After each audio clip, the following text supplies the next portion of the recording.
Good evening, viewers. I am ALANA NADIR with Wednesday's edition of the Regional News, beginning with news from St. Martin.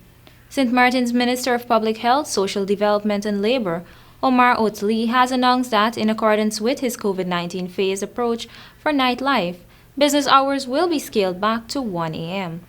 The phased approach is based on the hospital's occupancy rate and capacity to avoid a possible collapse of St. Martin's healthcare system while maintaining a balance of economic activity on the island.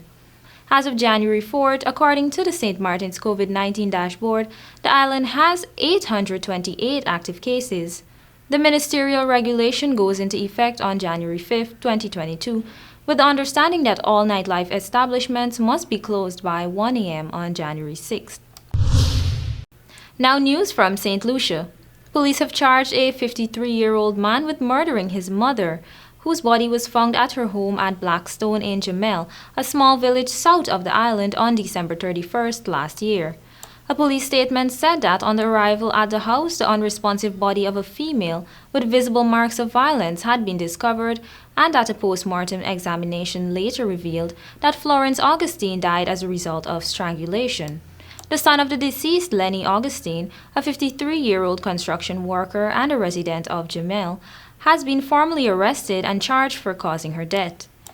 It is said that the murder charges were laid on Tuesday and that the son will appear in the 1st District Court for a bail hearing.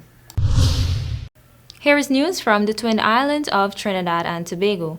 Trade union leaders Tuesday called on public sector workers to reject the mandatory vaccination policy of the government and turn up for work on January 16, whether or not they have been vaccinated against the coronavirus COVID-19 pandemic that has killed 2,936 people and infected 92,997 others since March of 2020 in Trinidad.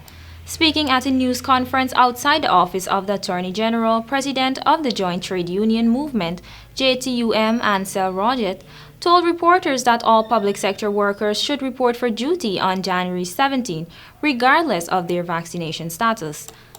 Last month, Prime Minister Dr. Keith Rowley announced that all public service workplaces will become safe zones and that all employees paid by the state will need to be vaccinated against COVID-19. The newly installed president of the Public Service Association, PSA, Leroy Baptiste, told reporters that the union will do all it can to protect its members from mandatory vaccination.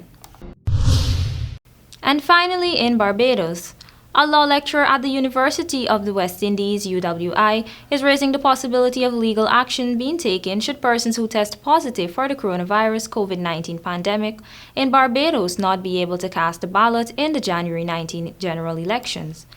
It's not just one or two people. It's about thousands of people who will not be eligible to vote, and in reality that can make the difference in a constituency between winning a seat or losing a seat, said Dr. Ronnie Gearwood, who is also a candidate for the opposition Democratic Labour Party DLP in the elections that Prime Minister Mia Mottley called 18 months ahead of the constitutional deadline.